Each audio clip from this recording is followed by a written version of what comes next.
تنشط هذه الأمسية مجموعة من النساء تسمين الطبالات، وتفتتحن الطقس بأهازيج دينية لاستحضار البركة واليمن وطلب حماية العروس من كل أذى.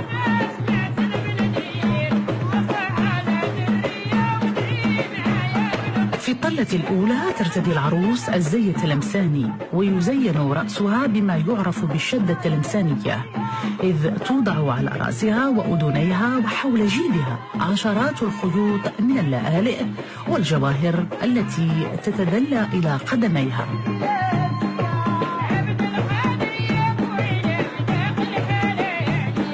المدعوات أيضا يحرصن على ارتداء فساتين جميلة تتشابه مع أزياء الغرب الجزائري، أشهرها الكراكو والزي الوهراني والزي القسطنطيني، كما اشتهرت نساء المنطقة بحبهن للحلي والمجوهرات، وتتحلين بالكثير من القطع بحثا عن التميز أو حبا في إظهار مدى الثراء وغنى الأسر التي تنتمين إليها.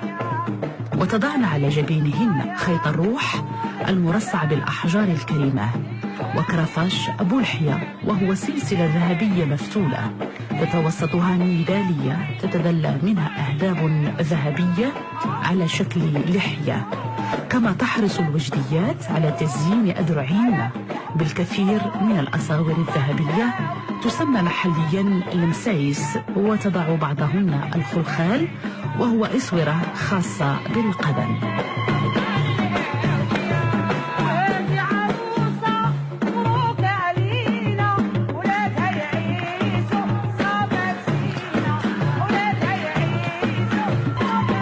في هذا اليوم يخرج العريس مع أصدقائه ولا يعود إلا بعد أن تتفرق النساء. أما الأزواج فهم يعرفون مسبقا أن عليهم تدبر شؤونهم وشؤون الأبناء هذا المساء.